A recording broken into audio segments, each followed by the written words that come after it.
What's up, y'all? Hope y'all doing good. Yo, Monday Night Raw.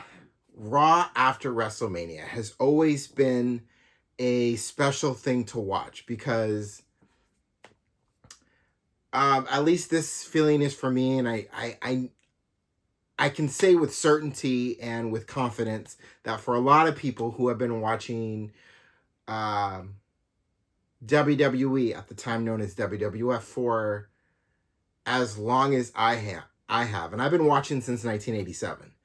And who even if you have been watching for as long as I have, or many of us have, no matter how long you've been watching WWE, there's an understanding about WrestleMania being this, it being a spectacle and being everything that it is, and was.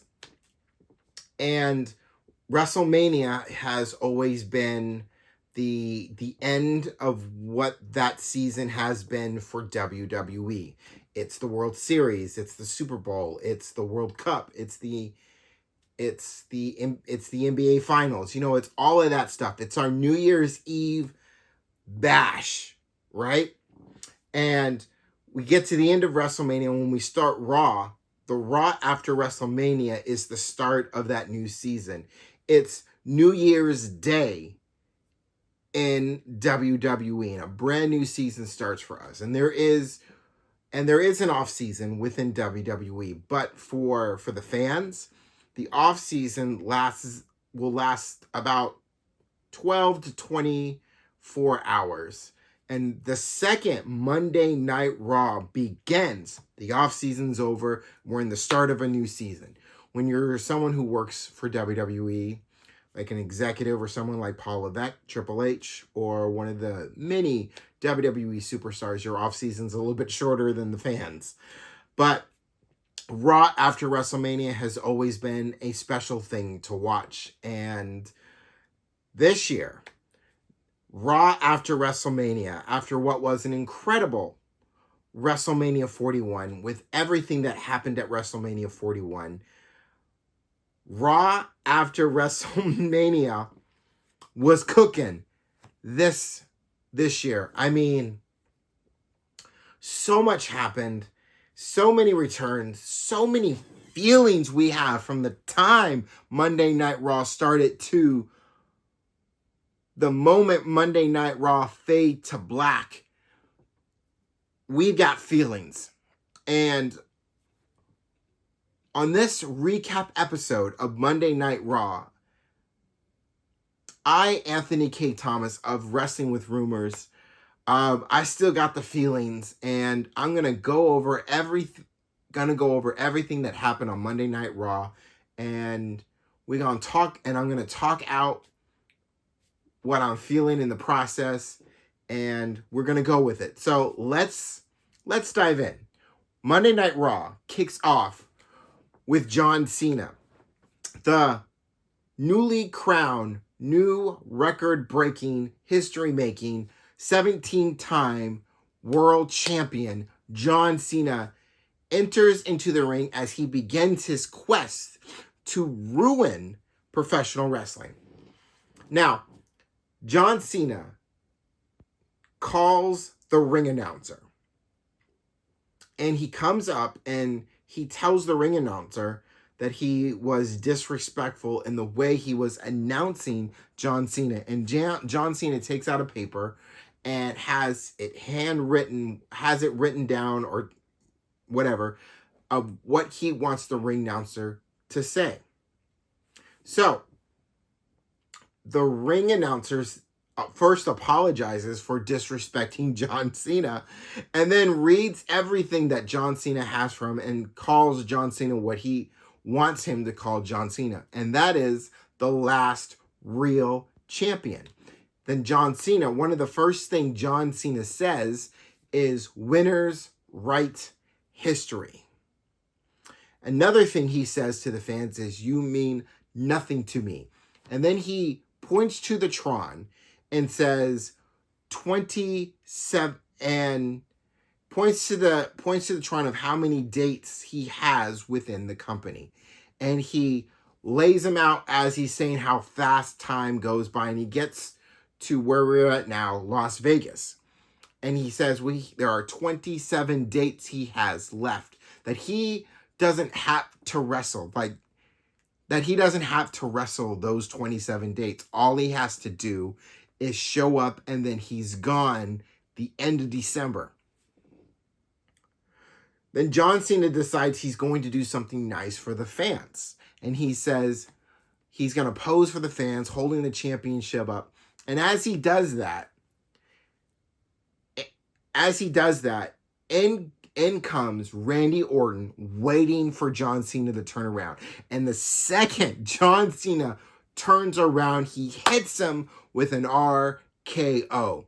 Then Randy Orton grabs the championship, holds it up, and I believe we have our match for Backlash. Randy Orton versus John Cena. And if that is the case, I hope that's where we go. That's where we're going for Backlash, is John Cena versus Randy Orton. And it's really cool if that happens, because Backlash is taking place in St. Louis, which is the hometown of Randy Orton. So for that to happen, that'd be great. And so yeah, I am hoping that match happens. I love that we're running it back with John Cena versus Randy Orton. I mean, this is the retirement tour, so there are going to be matches that he's going to run it back with. I'm hoping at some time this year I'm hoping at some point later on in the year we get a run back match between John Cena and CM Punk. I really hope that's in the cards, because I would love to see that one more time.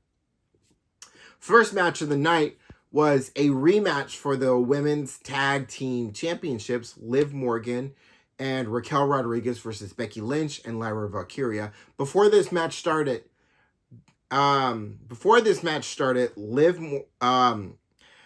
Lynch and Lyra Valkyria were set to face on Gigi Dolan and Tatum Paxley Tuesday on NXT for those tag team titles. But going into this match, winner of this match will end up facing Tatum Paxley and Gigi Dolan. We get into the match. I really enjoyed this tag team match. This was a great match to run it back. And it was just really awesome match. I feel like in some way it was a little bit better than the match they had at WrestleMania. I love that tag match that they had at WrestleMania, the reaction of Liv Morgan's face when she saw that it was Becky Lynch. And that match at WrestleMania was its own thing, and it was great. And this match this tag match was its own thing too, and it was just as great. It was a really awesome match. We get to the end of this match, and Lyra Valkyria really put in the work in this match. She really had more time in the ring against both Raquel Rodriguez and Liv Morgan than Becky Lynch had in the ring with them, with those two. And Lyra Valkyria just took hits and eventually got pinned and lost the women tag team titles, giving Raquel Rodriguez and Liv Morgan a fourth tag team title reign. So good for them. Judgment Day now has the tag team titles and the Intercontinental Championship. So Judgment Day is looking good right now. Get back into the ring after the match, and it looked like Becky Lynch was consoling Lyra Valkyria, saying you did a good job. Was looking like she was telling her, it's all right, you did a good job. But that's not the case. We finally got the heel turn from Becky Lynch. Becky Lynch turned on Lyra Valkyria and laid Lyra out. It was awesome. And I know I say that a lot, but I mean that. It was great. I love that Becky Lynch has made that heel turn. I've been waiting for this heel turn for a while, and she's coming back. And I just really hope this means she's coming after that women's Intercontinental Championship. And if that's the case and that's where we're going with that, I want her to win that Intercontinental Championship. So great way to start off Raw. Raw's really beginning to cook, and everything is great. Next up was the New Day coming out feeling good about beating the War Raiders. No matter how they did it for those world tag team titles, and they feel good about it. Then out comes Alpha Academy, and it looked like Alpha Academy was about to get a tag team world championship match against New Day. It looked like everything was about to hit. The lights go out, and it happens. The return of Rusev. Rusev comes into the ring, new music, new Titantron video, all that stuff. Rusev looking jacked, no bread, no water, just meat. Well, so Rusev shows up and wondering what's going on here, and Rusev just destroys Alpha Academy. Just destroys them, takes them both down. New Day bolts, leaves the ring. Like, this is not our problem. This is y'all problem. And Alpha Academy is just left in ruins as Rusev is just dominated. And Rusev's back.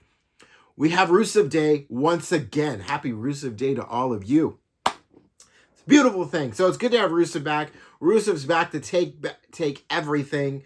And we're just getting started with Rusev. So here we go. Welcome back, Rusev. Moving forward, next up, Io Sky enters into the ring, and she's talking. She's in a good mood. She went through a hell of a triple threat match for that women's world championship, and to come out on the other side retaining. So happy for Io Sky. She really deserves her flowers and all the goodness. And then we are shocked and surprised to see Stephanie Vaquer show up and show some respect. And Stephanie Vaquer says she wants to face the best. She wants to fight the best. And right now, in that moment, the best is Io Sky. And we get that match. And we get this Io Sky versus Stephanie Vaquer match. And it goes, and champion versus champion, women's world champion versus NXT women's champion. It's a feel-good match. This is kind of like, this has got like a dream match feel to it. And I'm all for it. I'm all for it. So I'm sitting there, I'm enjoying the match. We're midway through the match, and then it's Roxanne Perez who jumps Io Sky, throwing out this match. And Stephanie Vaquer is looking confused, like, why did you do this? And then behind Stephanie Vaquer is Julia, and Julia shows up, and both Julia and Roxanne Perez, now working together, have this alliance together, which I'm sure will be explained either on NXT or next week on Raw. But they are just laying out both Stephanie Vaquer and Io Sky.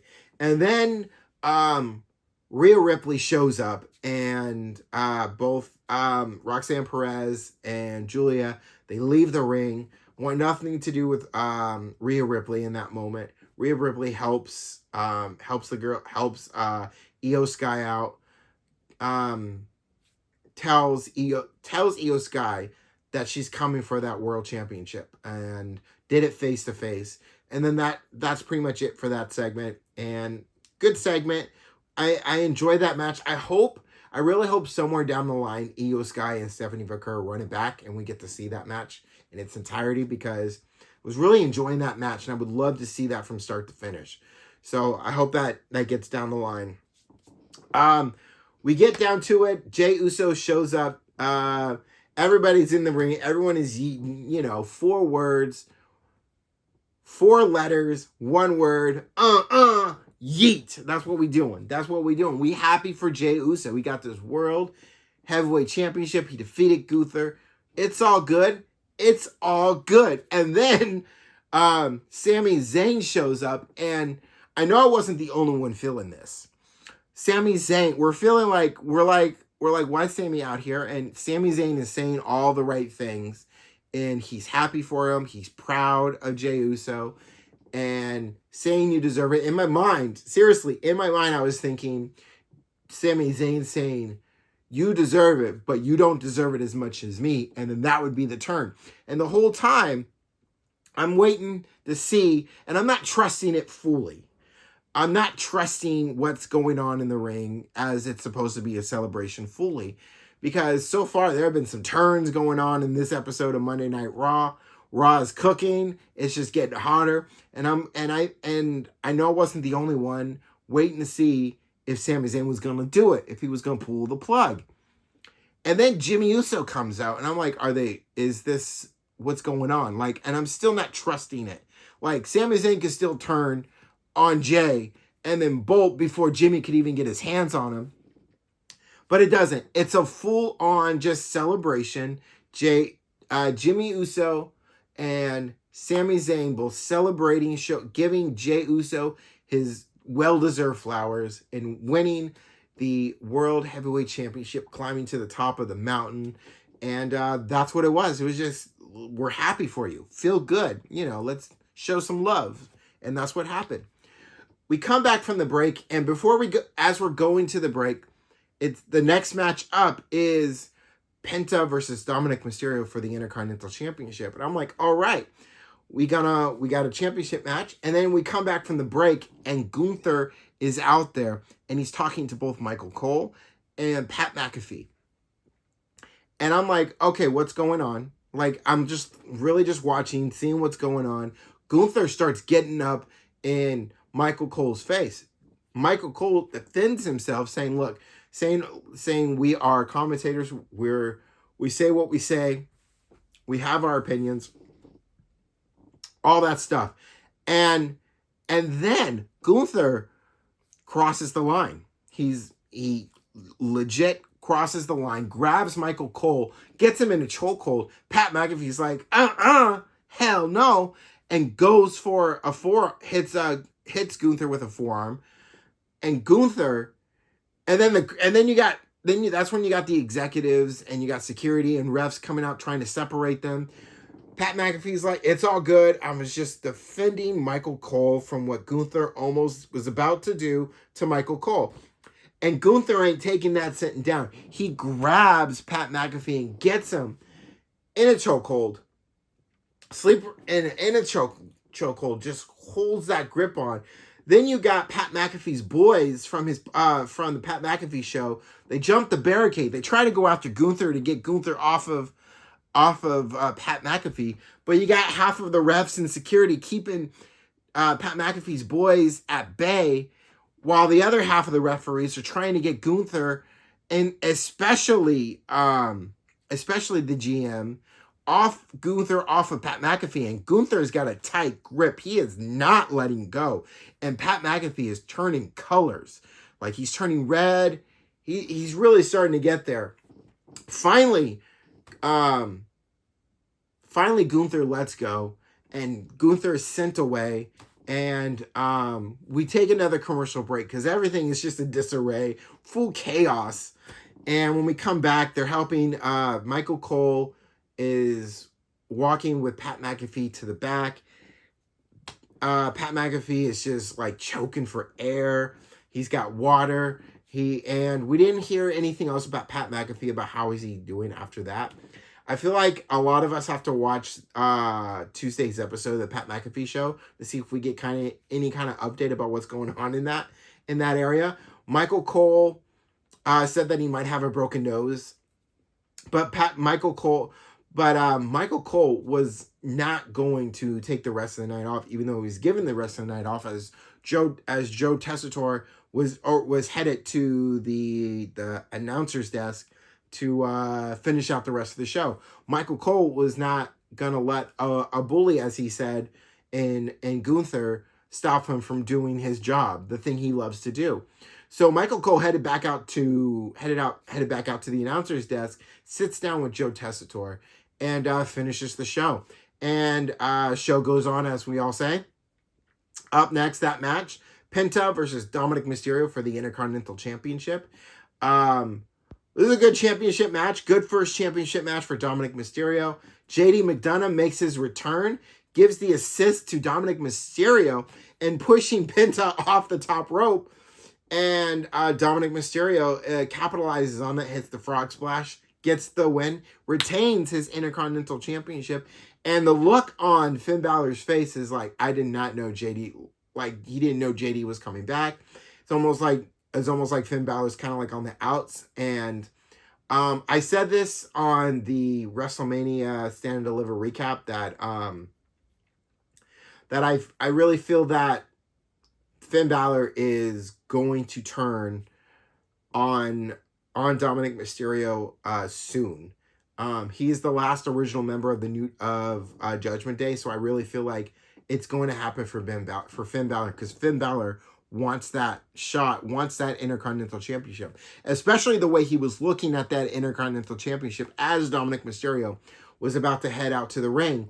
So yeah, it's coming. It's not a question, from at least for me, and I'm speculating when I say this, it's not if, it's when.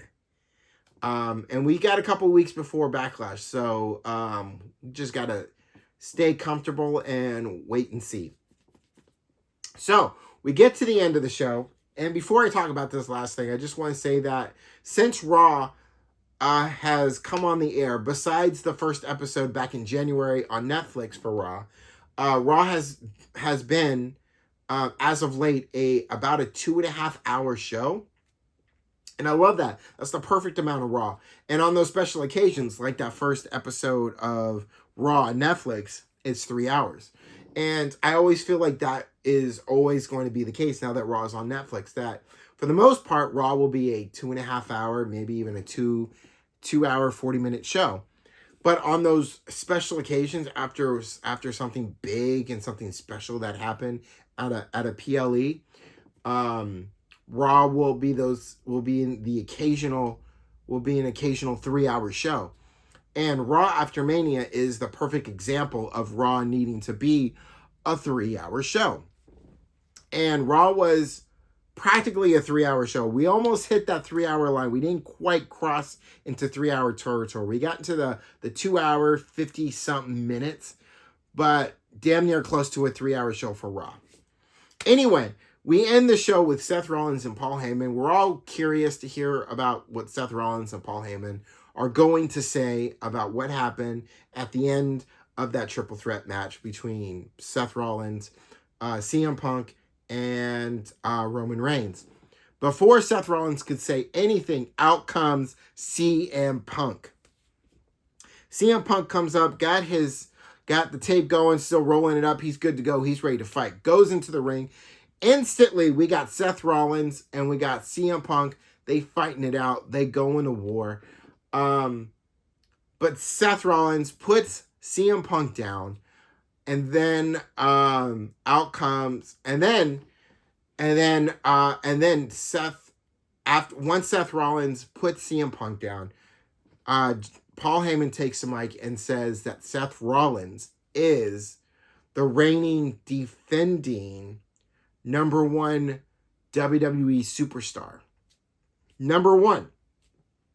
And then right as you know the show is coming to an end, out comes the OTC, the Tribal Chief, the one, Roman Reigns. Roman Reigns comes out, and instantly, once he gets in the ring, he lays out Seth Rollins with a spear. Paul Heyman has that look on his face like, oh damn. And then Roman Reigns hits Paul Heyman with a Superman punch. And then out of nowhere, Roman Reigns gets hit with a monstrous spear with someone wearing a hoodie. The hoodie comes off, and it's Braun Breaker, right? It's Braun Breaker. And Seth Rollins looking at Braun Breaker. Braun Breaker's looking at Seth Rollins. And you're like, oh, this is that new faction.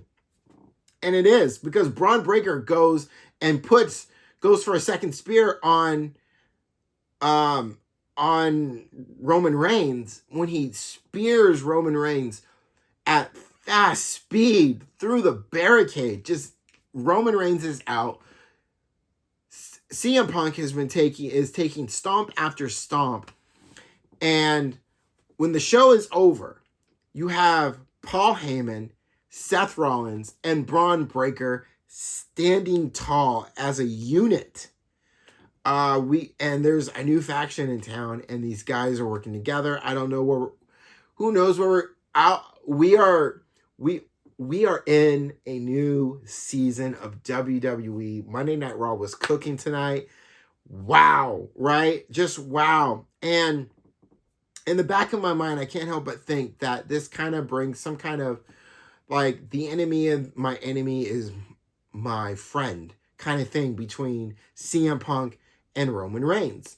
And I'm looking at Backlash, and I can't help, and I'm really right now all I'm seeing is a tag match of Seth Rollins and Braun Breaker versus CM Punk and Roman Reigns. And in somehow this match helps propel and propels and puts the rocket, even puts him higher up. And I'm talking about Seth Rollins and Braun Breaker as Seth Rollins has this new faction, and it's just Braun Breaker and Paul Heyman. They're all staying there as a unit. I'm feeling like there could be more added to this, but for now, Monday Night Raw after Mania was an incredible show. They were cooking tonight. My God. And we got NXT, right? There's still NXT. And I got a recap show for NXT that I'm going to be doing. Stay tuned for that. That's coming right once I watch NXT. There's a recap show coming for that, and that's that is the NXT after Stand and Deliver. We still got a SmackDown after WrestleMania as well. There's so much to look forward to this week. Still in professional wrestling, especially on the WWE side, and I'm here for all of it.